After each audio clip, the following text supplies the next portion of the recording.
Welcome back to Kural Inspired Stories, where timeless wisdom comes to life through thrilling adventures.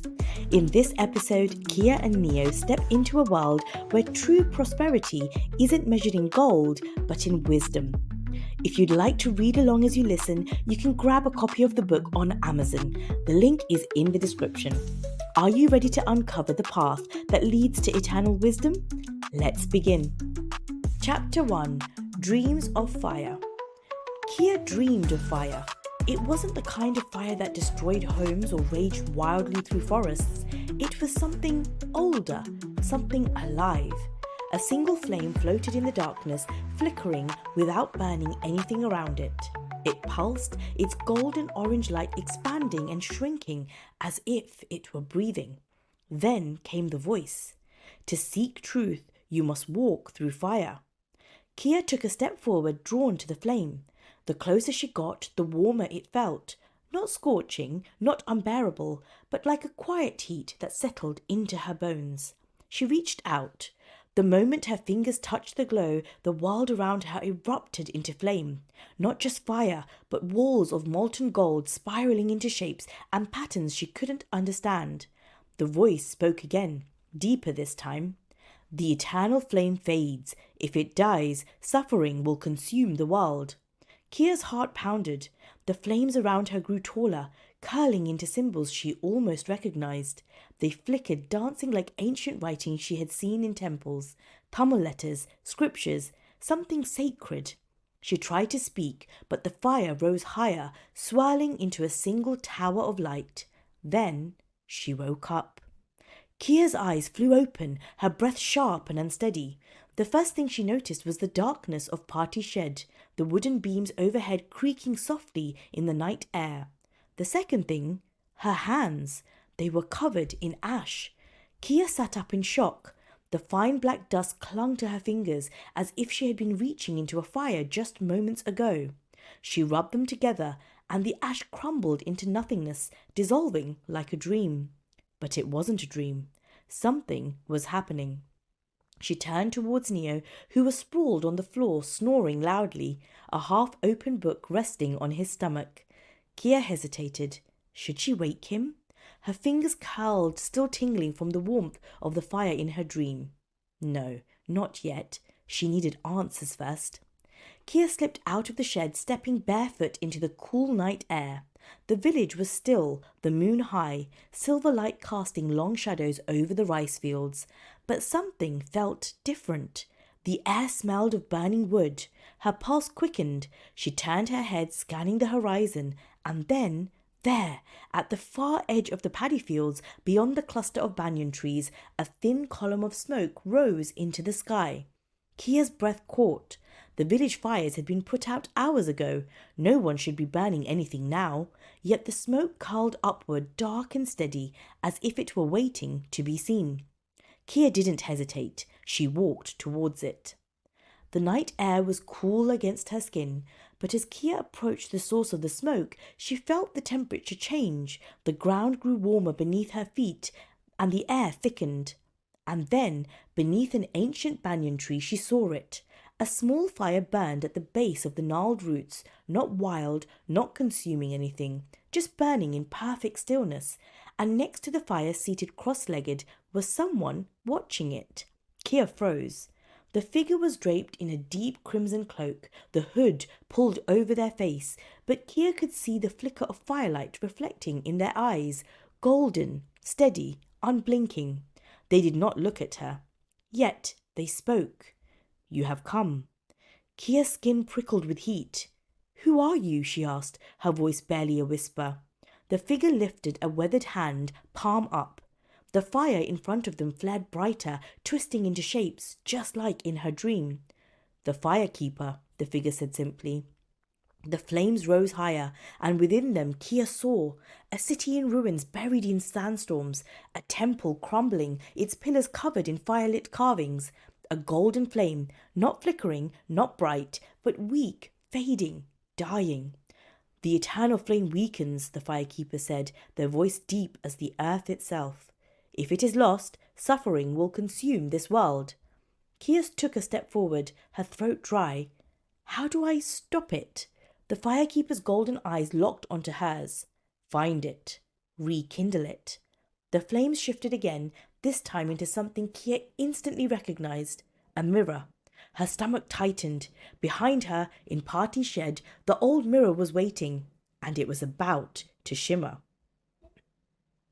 A gust of wind rushed past Kia, sending the fire dancing violently. She spun around, heart racing. Even from this far away, she could see it. The mirror in Party's shed was glowing. The surface rippled like water, disturbed by an unseen force. Kia turned back to the firekeeper, but they were gone. Only the small steady fire remained, burning in absolute stillness.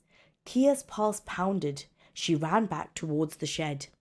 She burst inside breathless. Neo jolted awake, nearly knocking his book over. What? Get up! Kia grabbed his arm. Neo groaned. Why? It's the middle of the mirror, Kia gasped. It's happening. Neo's grumbling stopped. He turned, his half-sleepy eyes locking onto the far end of the shed. And he saw it. The mirror's surface shimmered, the glow pulsing like a heartbeat. Neo's eyes snapped fully awake. Oh! Kia barely had time to pull him to his feet before the light grew stronger. The pull of the portal wrapped around them. The last thing Kia saw was the faint flicker of the banyan tree's fire, still burning in the distance.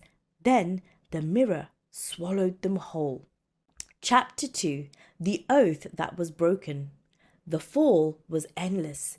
Kia and Neo were weightless, tumbling through a swirling tunnel of fire and light. The air around them crackled, charged with heat and energy. Neo shouted something, but his voice was swallowed by the wind, twisting and echoing into nothingness. Then a blinding flash of gold, a sharp gust of hot wind, and suddenly they hit the ground. Kia gasped, her hands pressing against hot stone. The world was spinning, her heart pounding from the sudden impact.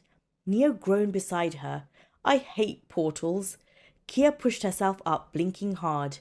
The first thing she noticed was the air. Dry, scorching, filled with the scent of smoke and dust. The second thing, the city.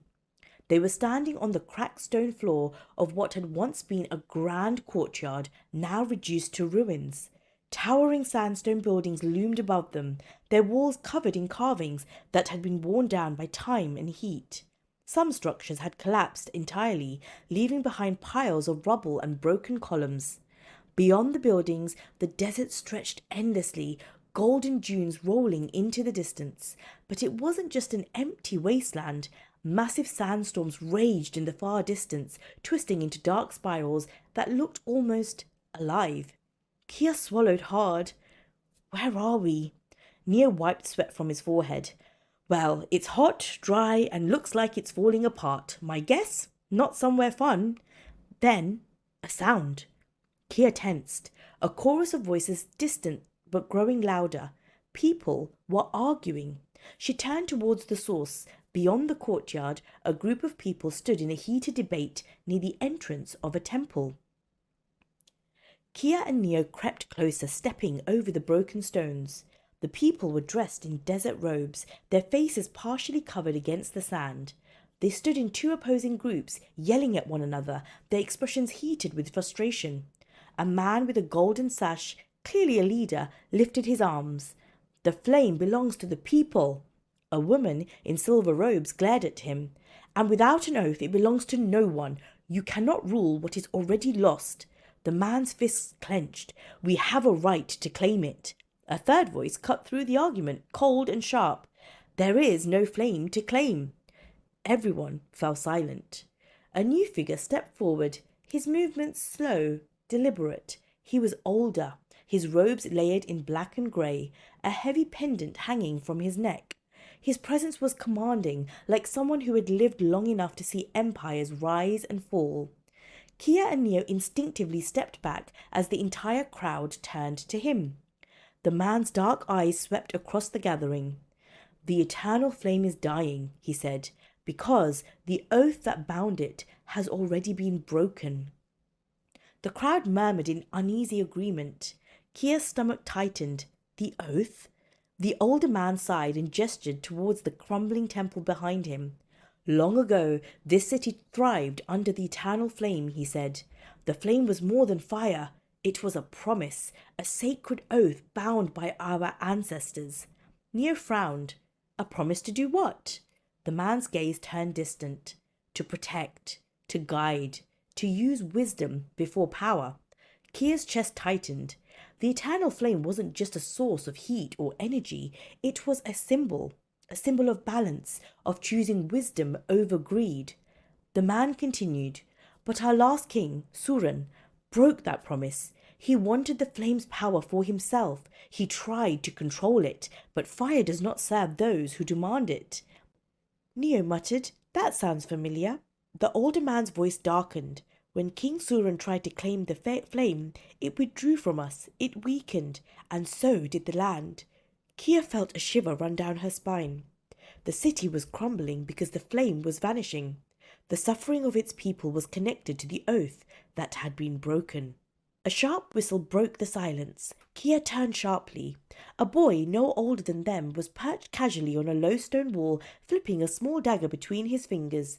He had dark, sharp eyes, fast-moving hands, and an expression that said he had seen more than most people twice his age. He was watching the crowd, but he was not part of it. Neo frowned. "Who's that?" Before Kia could answer, the boy grinned. "I have a better question," he called out. "Why are we still talking about a flame that doesn't even exist?" The older man turned to him, his expression unreadable. "Who are you?" The boy twirled his dagger before sheathing it at his belt. "Loken." Kia narrowed her eyes. Something about him felt off. Loken hopped off the wall and strode towards the group with calm confidence, as if he owned the place. "So let me get this straight," he said. "The flame is weak because some ancient king made a bad deal." The older man frowned. It was not a deal, it was an oath. Loken rolled his eyes. "Same thing, but you're saying if someone, say me, rekindled the flame, they'd basically own it?" Kia's stomach dropped. "No." The man frowned. "The flame is not meant to be owned." But Loken just grinned. "Well, if it's abandoned, it sounds like it's up for grabs." Kia stepped forward. "Loken, this isn't a game." Too late. With a single movement, Loken grabbed a rolled-up parchment from the older man's robes and bolted. Neo cursed. He stole the map. Kia's heart pounded. If Loken found the eternal flame first, he would repeat the same mistake King Suran had made. The old man turned to them, his voice urgent. "You must stop him. If he takes the flame for himself, the balance will be broken forever." Kia and Neo nodded. Then, without another word, they raced after Loken, sprinting through the ruined city, following the trail of dust his footsteps left behind. Chapter 3. The Realm of Endless Want. Loken was fast. Kia and Neo sprinted through the ruined streets, dodging fallen pillars and jagged stone, but Loken moved like a shadow, weaving effortlessly through the debris ahead of them. "We're losing him," Neo gasped, feet pounding against the cracked ground. Kia gritted her teeth. She could still see him, his dark silhouette darting between broken buildings, the stolen map clenched in his hand. "We can't let him get to the flame first."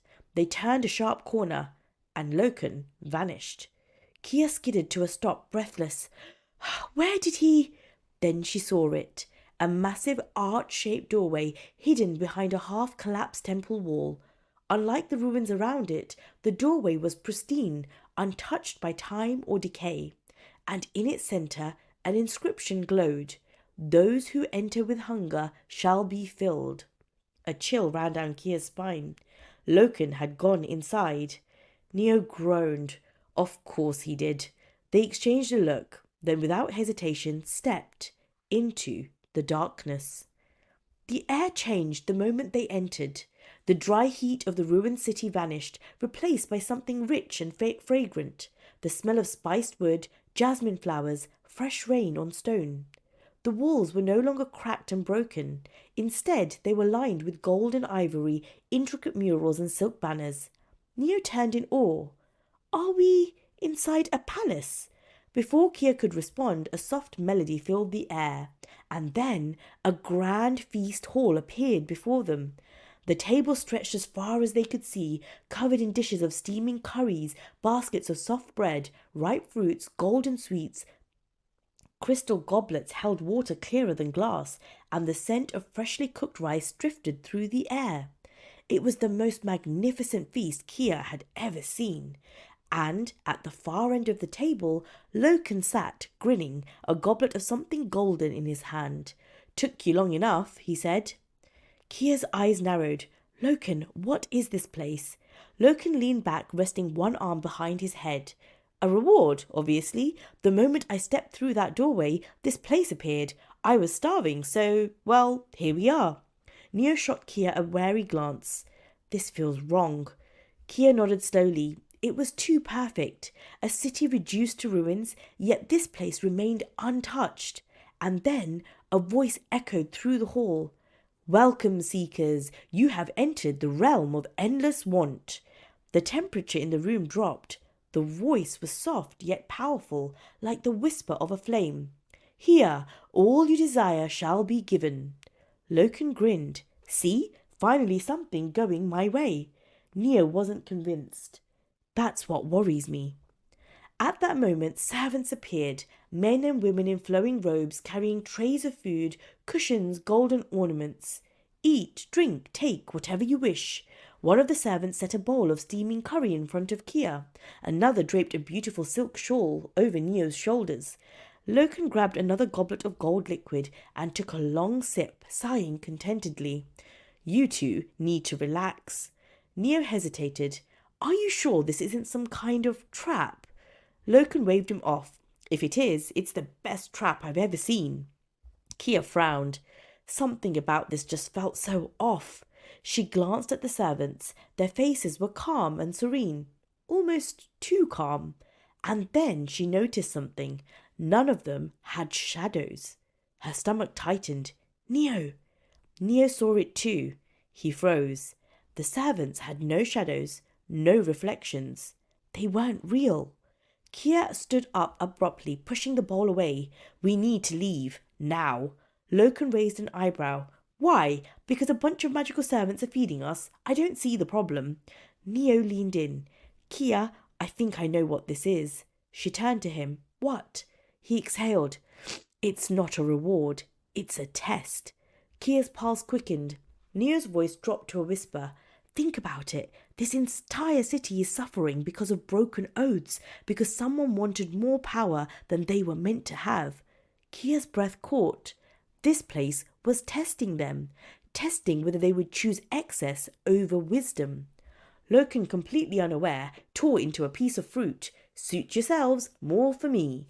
Kia grabbed his wrist. "Loken, stop. This isn't real." Loken scowled. "Of course it's real. I can eat it, can't I?" Neo shook his head. "That's not the point. The question isn't whether it's real, it's whether it's right." Kia understood now. This wasn't about temptation. It was about attachment. The realm of endless want didn't trap people by force. It trapped them by making them never want to leave. Kia took a deep breath. She turned to Neo. "If this place feeds on want, what happens if we stop wanting?" Neo hesitated. "You think that's the way out?" Kia nodded. "Let's find out." She closed her eyes, took a deep breath, and let go. The hunger, the longing, the desire to have more, she pushed it all aside, and the world began to crack. The walls flickered, the golden decorations fading into dust. The servants dissolved, their forms turning into mere shadows before disappearing entirely. The food vanished, the table now bare stone. Loken jumped to his feet, eyes wide. "What did you—" Kia turned to him. "Let go of it, Loken. Stop wanting it and we can leave." Loken staggered back, looking around wildly. No, this is mine. The floor beneath him cracked. The entire room began to shake. Neo grabbed Kia's arm. "We have to go." The archway, the way out, was visible again. Kia grabbed Loken's wrist. "Come on." For a moment he resisted, his fingers curled, his eyes desperate. Then he let go. The illusion shattered completely. The three of them stumbled forwards, racing through the archway, and the realm of endless want vanished behind them. The land of endless suffering. The moment Kia, Neo and Loken stepped through the gate, the world shifted violently. Heat, cold and pressure slammed into them all at once, sending them staggering forward. Then everything went still. The world around them was wrong. The sky above was not really a sky, but a swirling mass of grey, moving like smoke trapped in water, shifting and pulsing without form. The air was thick, pressing against them like an invisible weight pushing them downward. The ground beneath them was dry and cracked, stretching endlessly in every direction. There were no paths, no landmarks, no horizon, and scattered across this vast barren wasteland were people. They weren't statues. They weren't trapped physically, but they were not moving forward. Some were walking in slow, endless circles, their heads bowed, their eyes unfocused. Some had collapsed onto the ground, curled in on themselves, whispering to no one. Others stood motionless, their hands clutching their chests, their lips forming silent words. And above all of it, the silence. It was not normal silence. It was the kind that made their own breathing sound too loud, the kind that crawled under the skin, that made time itself feel like it had stopped. It was the silence of people who had given up. Kia's breath was shaky. What is this place? Neo turned in a slow circle. I think they're trapped. Loken exhaled sharply, arms crossed tightly over his chest. Trapped where? There's nothing here.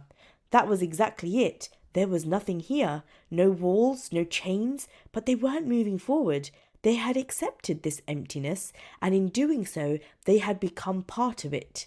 Kia stepped forward towards a woman who was kneeling on the ground, her hands pressed to her temples. She whispered to herself over and over, I should have chosen differently. I should have been stronger. But now it's too late. Kia's chest tightened. The woman wasn't crying. She wasn't panicking. She was stuck. The regret in her voice was so deep, so final, as if it had swallowed her whole. Neo crouched beside another person, a man who was standing still, his breathing shallow, his fingers twitching at his sides. Neo waved a hand in front of his face. Hey, can you hear me? The man blinked, slowly, as if it took effort. He looked at Neo, but it was clear he wasn't really seeing him. If I stop, the pain will come back. Neo frowned. What pain? The man shook his head. It never stops. It never leaves. If I keep walking, maybe I won't feel it as much. Kia felt a shiver crawl down her spine. The suffering here wasn't forced on them. They were carrying it themselves. Loken exhaled sharply, stepping back. This place is cursed. Kia shook her head. It's not a curse. It's them. They're trapped because they think there's no way out. Loken let out a bitter laugh. So what? We tell them to cheer up and everything's fine? Neo crossed his arms. It's not about cheering up. It's about letting go. Loken's jaw tightened. Let go of what? Pain doesn't just disappear.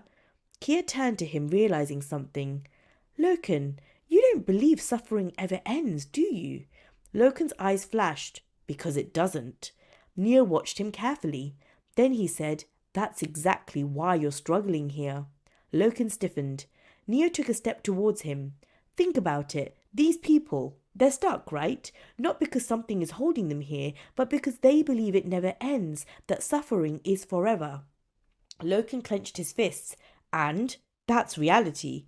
Neo shook his head. No, it's not. Suffering isn't endless. It just feels that way when you don't believe there's anything beyond it. Loken's face twisted, emotions flickering across his eyes too quickly to track. Neo's voice softened. What are you still holding on to, Loken? Loken's breath hitched. Neo kept going. You've been carrying something for a long time, haven't you? Loken's throat worked, but he didn't speak. Neo didn't let up. You act like you don't care about anything, but that's not true, is it? You do care. You care so much, it's eating you alive. Loken's fist shook. Then his entire body shuddered as something deep inside him snapped, and suddenly the entire world shifted. A low rumble shook the ground. Neo and Kia stepped back as cracks formed in the barren land, and for the first time there was a way forward. A golden archway appeared in the distance, glowing faintly. It cut through the grey landscape like dawn breaking through the night. Loken stared at it. His hands were unclenched. His shoulders dropped. For the first time, he looked lighter. Neo stepped beside him. "Are you ready?" Loken swallowed hard. Then he nodded. Without another word, they stepped forwards, leaving the endless suffering behind. Chapter 5: The Forgotten King's Betrayal. The golden archway shimmered like morning light breaking through the fog. Kia, Neo and Loken stepped through it, and the world shifted again. The suffocating silence of the land of endless suffering was gone. Instead, the air was hot and thick with the scent of dust and old stone.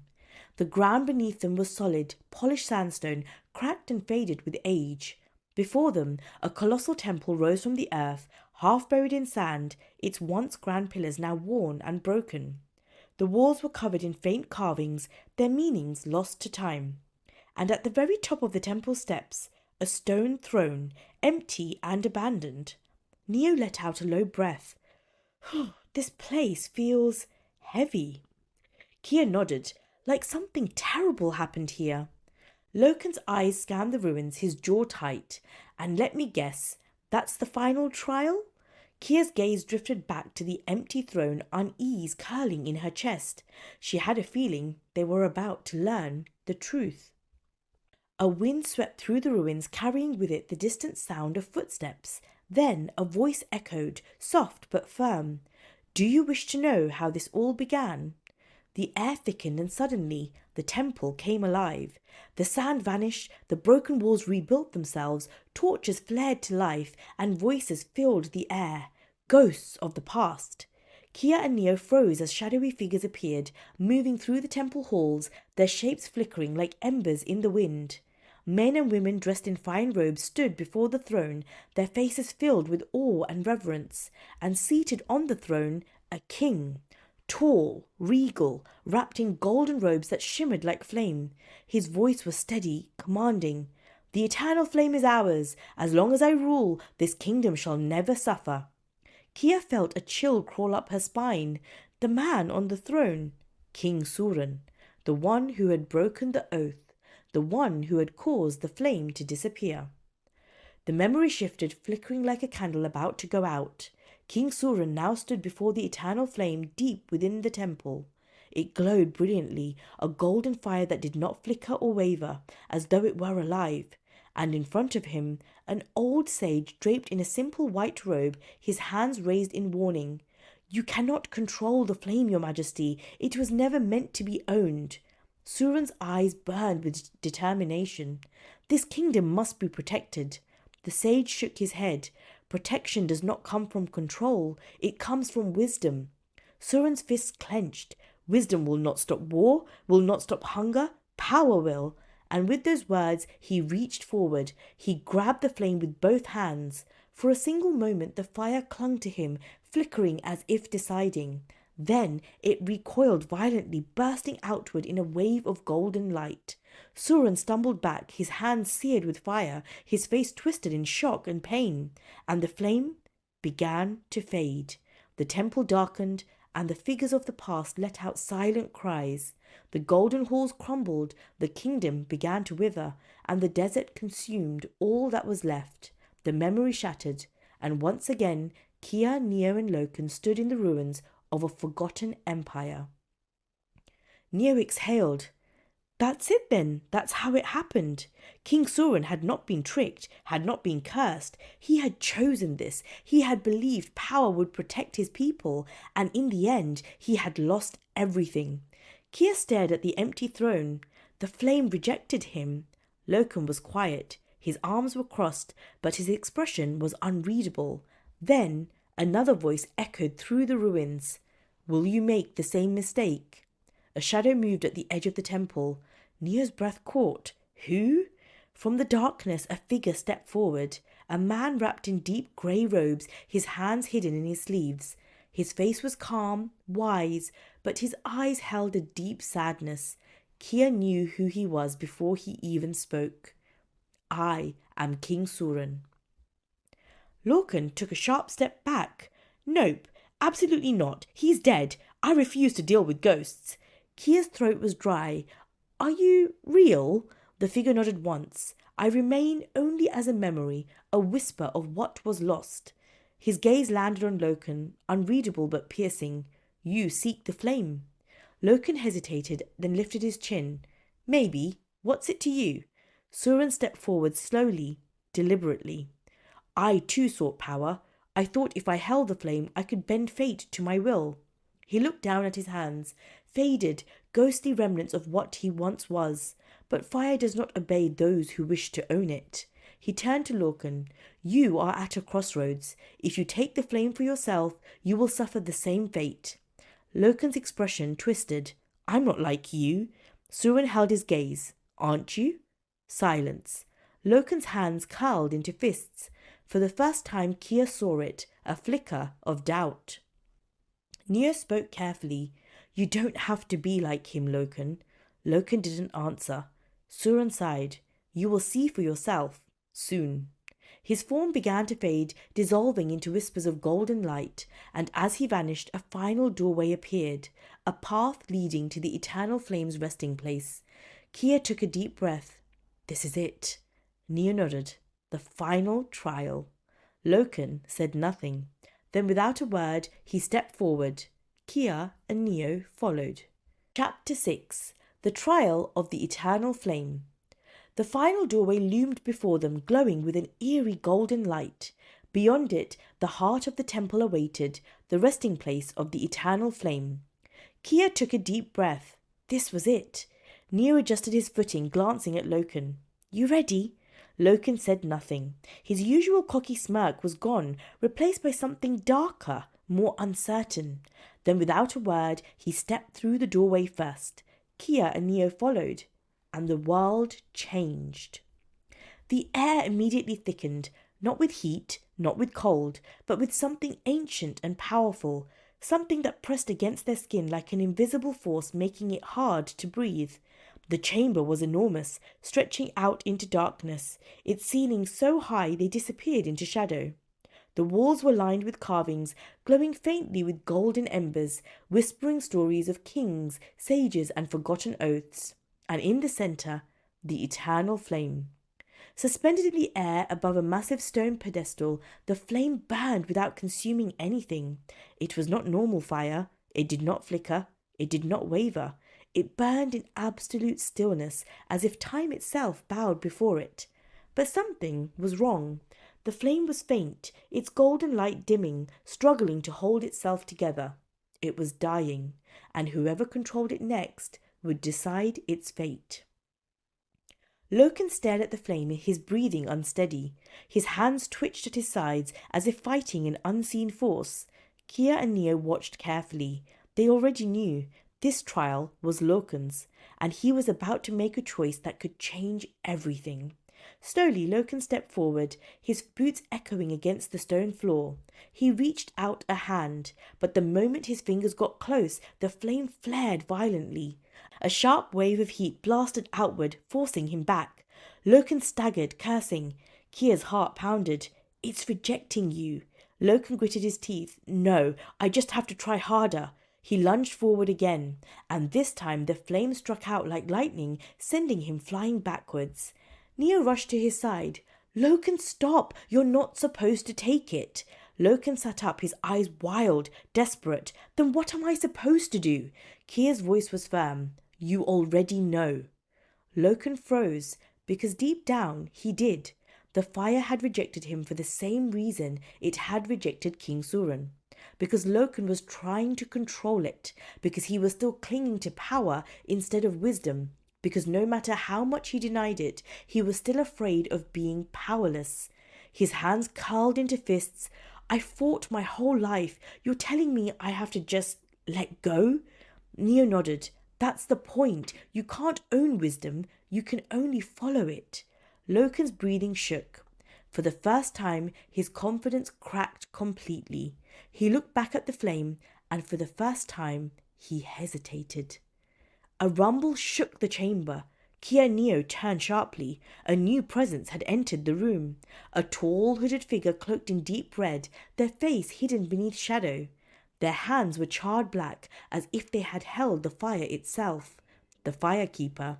the guardian of the eternal flame. They stepped forward, their voice low and powerful. Those who seek the flame must prove themselves worthy. Loken swallowed. And how do I do that? The firekeeper raised a hand, and the flame flared higher, forming 3 visions in its light. Kia and Neo stepped closer. They were part of this too. The first vision, the chain of control. Loken saw himself standing over a city, controlling its people with absolute power. Everything was perfect. There was no hunger, no war, no suffering, because Loken had taken complete control. And yet, the people's eyes were empty. They had no choice, no freedom, no will of their own. He had become a tyrant. The second vision, the burden of power. In the next vision, Loken sat on a throne weighed down by chains of gold and fire. He had everything he had ever wanted, and yet he was alone. The weight of his own greed and fear had crushed him, leaving him with no one to trust, no one to stand beside him. The third vision, the truth of letting go. The final vision was different. It showed Loken not as a ruler, not as a thief, but as himself. He stood before the flame, not trying to take it, but walking beside it. The fire burned brighter, stronger, because it was not something to be owned. It was something to be followed. The visions faded. Loken's breath was ragged, his fingers digging into the stone beneath him. He was struggling, because deep down he still didn't know if he could let go. Kia knelt beside him. Loken, listen to me. His head snapped towards her, but she didn't flinch. You've spent your whole life fighting to prove that no one can take from you. She gestured to the flame. But wisdom isn't about keeping control. It's about knowing when to step back, when to trust, when to let go. Loken's hands shook. Neo spoke next, his voice steady. You don't have to be what the world made you, Loken. Loken's breath caught. Neo pressed forward. You are not weak if you stop fighting. You're strong because you know when to walk away. Loken shut his eyes. A long silence stretched between them. Then, with a sharp breath, he stepped back from the flame. The moment he did, the fire blazed upward, shining brighter than ever before. It had accepted his choice. The firekeeper nodded. You have passed. And then everything exploded into golden light. The eternal flame had been rekindled. The city's long suffering had finally come to an end. Loken watched it all, silent. When he finally turned to face Kia and Neo, his usual arrogance was gone. For the first time, there was peace in his eyes, and when Neo held out a hand, Loken shook it. Together, they had changed fate, and the adventure wasn't over yet. Chapter 7. The Rekindling of the Flame. The eternal flame blazed upward, its golden light racing along the walls, filling every crack, every shadow. The once faded carvings on the temple walls burned with life, their stories now visible, tales of kings, sages and seekers who had walked this path before. The flame had accepted Loken's choice, it had been rekindled, and the world around them was changing. A deep, thunderous vibration rippled through the temple floor. Kia, Neo and Loken staggered slightly, looking around. Outside the temple, the long broken city trembled, but not in destruction. It was healing. The faded sandstone brightened, the cracks in the ground mended themselves, and the air, once dry and suffocating, became cool, alive, filled with the scent of rain and earth. The grey, endless sky shifted, hues of orange, gold and deep indigo bleeding through, as if dawn had finally come after 1,000 years of night. Neo turned to Kia. Did we just fix an entire civilization? Kia exhaled, watching in awe. I think we did. Loken, standing slightly apart from them, stared at the fire. His expression was unreadable. Then the firekeeper stepped forward, their hooded figure once again towering before them. You have restored the balance. The voice was calm, deep, powerful, yet this time there was something softer in it. The flame does not belong to one person. It belongs to those who seek wisdom, not control. And today it has chosen to burn once more. The firekeeper's glowing eyes landed on Loken. You understand now, don't you? Loken clenched his jaw. He hesitated. Then he nodded. Loken exhaled. Yeah. His voice was quieter than usual. I get it.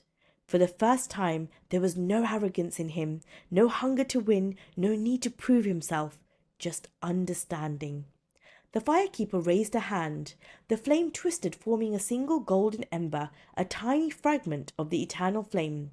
It floated downward, hovering between them. "This is the last gift of the flame," the firekeeper said, "a light that will guide those who seek truth. Use it wisely." Kia and Neo exchanged a glance. Loken hesitated.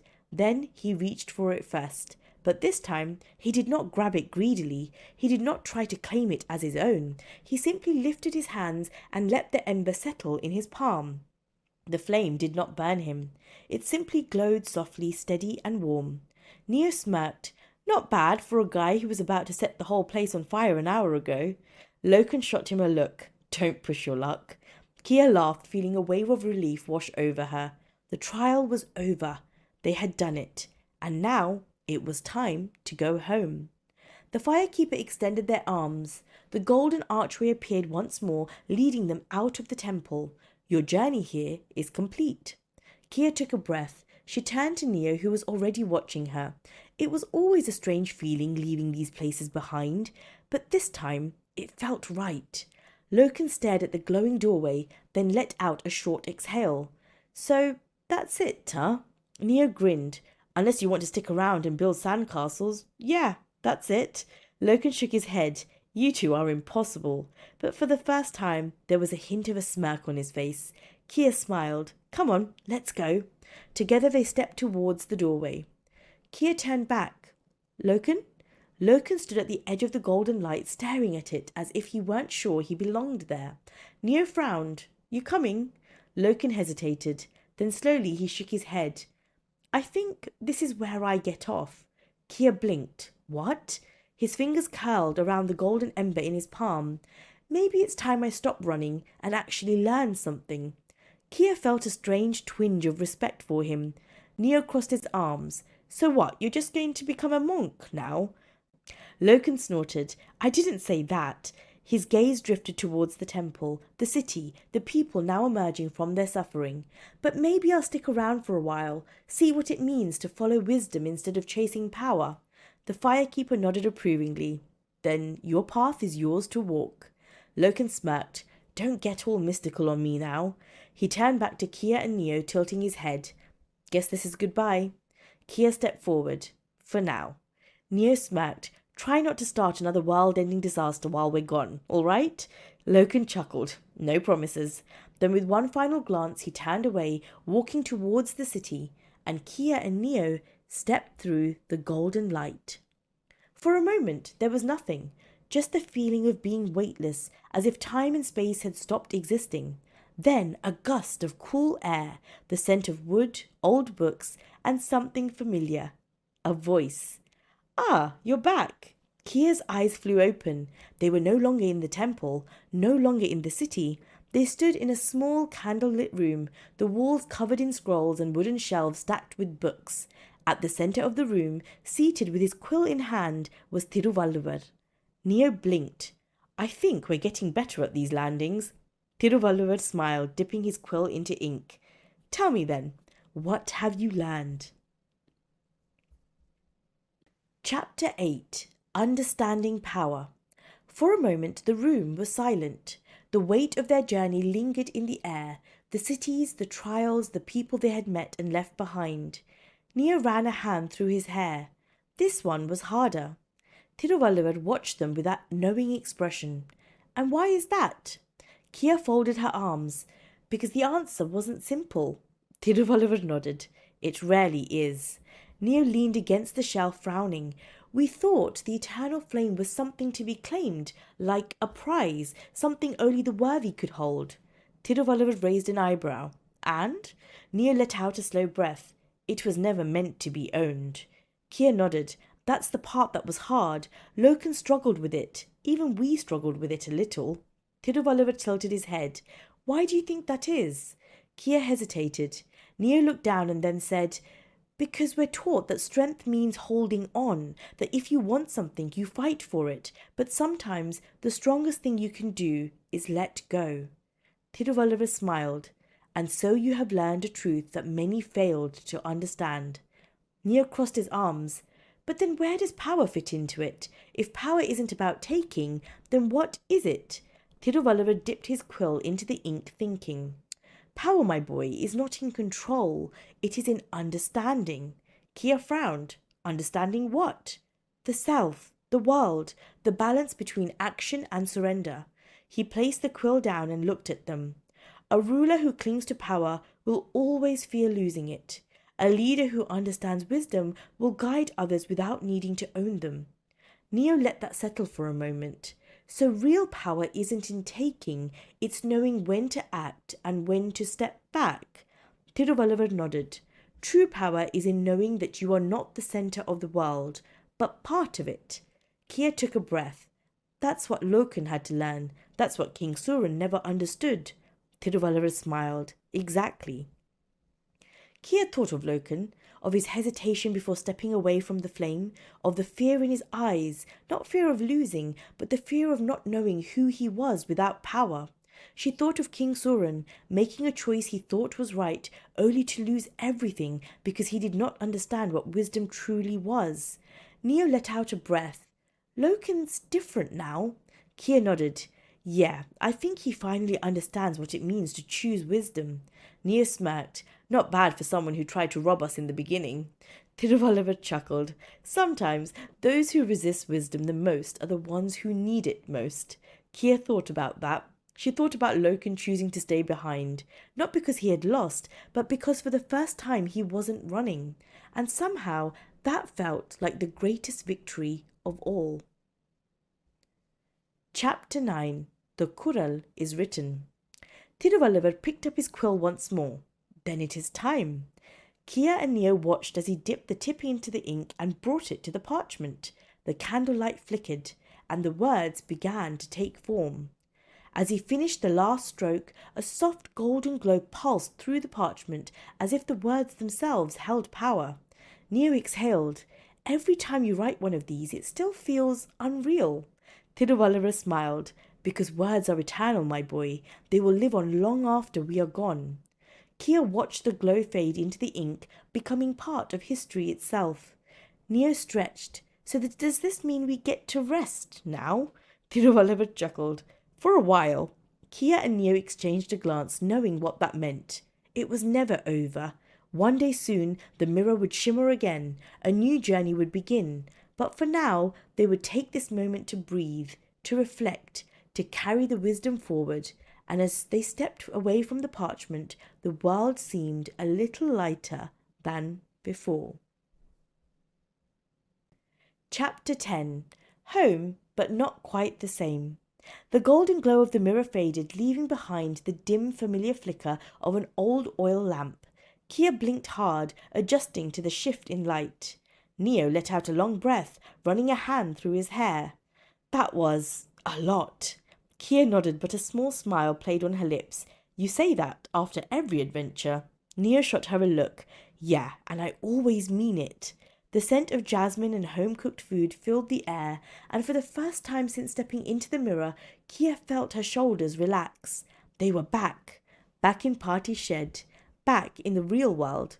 Or at least as real as it ever felt after travelling through time, meeting ancient kings, rekindling sacred flames, and debating philosophy with Thiruvallava himself. A breeze fluttered through the thin curtains, and a familiar voice called from the house. Neo winced. Oh no. Kia bit back a laugh. Should we tell her we just saved an entire civilization? Neo shook his head furiously. Do you want to be given extra chores for making up stories? Footsteps approached, and before either of them could react, Party pulled back the curtain and peered inside, hands on her hips. Her sharp gaze scanned them up and down. Kia suddenly realized they were both covered in dust, their clothes slightly singed from their time in the temple. Neo, always quick on his feet, grabbed the closest book off the shelf and opened it at random, pretending to be deeply absorbed in study. Party narrowed her eyes. What's all this? Kia forced an innocent smile. Just learning about history, Party? Neo nodded vigorously, still hiding behind the book. Lots of very important reading. Party raised an eyebrow, unconvinced. You two, always up to something. She shook her head, muttering something about how at least they weren't glued to a phone like other kids before turning back towards the kitchen. Well, since you've been so busy reading, you can be busy helping me wash up too. Neo groaned. That's what we get for coming back to this timeline. Kia laughed, bumping her shoulder against his as they followed her inside. Party's house was filled with warmth, the scent of masala and freshly made appam making Kia's stomach rumble. Nia reached for a piece straight from the hot pan. Smack! Party swatted his hand away with a wooden spoon. Ayyo Kanna, have some patience. Nia pouted. If I let go of control, will the appam serve itself to me? Kia snorted. That's not how wisdom works. Nia rolled his eyes. Depends on how you define wisdom. Right now, my wisdom is telling me I should have taken the appam when I had the chance. Kia shook her head. See, you're still in the locan phase of learning. Party watched them bicker amused as she placed the chutney on the table. Then, as they sat down, her eyes softened and she reached over, brushing Kia's hair out of her face. You both seem different today. Kia paused. She wasn't sure how to explain it, that she felt lighter, that after everything they had seen, everything they had learned, something inside her had shifted. That there was a difference between holding on and knowing when to let go, between seeking power and seeking wisdom. Neo glanced at her as if sensing the same thing. He turned to Party, grinning. Maybe we've just been paying attention to your lessons more. Party smirked knowingly. Maybe you have. She didn't press further. She never did, because somehow Party always knew more than she let on. That night, Kia and Neo fell into their beds, exhaustion sweeping over them. Neo whispered as he drifted off, Let's take a break before saving the world again, okay? Kia was already fast asleep. Little did they know that a faint glow could be seen in the shed. Party, watching them both with her knowing smile, simply said, but wisdom calls when it is needed, my little ones. The question is, will you answer? The next adventure had already begun. And that brings today's episode to an end. Kia and Neo's adventure reminds us that true prosperity isn't about what we own, but what we understand. The search for wisdom is a path without end, but for those who walk it, the journey itself is the reward. If this story resonated with you, why not continue the adventure? You can find the books in this series on Amazon in the link in the description. And if you enjoyed this episode, don't forget to follow the podcast and leave a review. Your support helps bring more of these ancient lessons to life. As always, a new adventure is never far away. Until next time, keep exploring, keep learning, and keep seeking the wisdom that truly lasts. See you next time.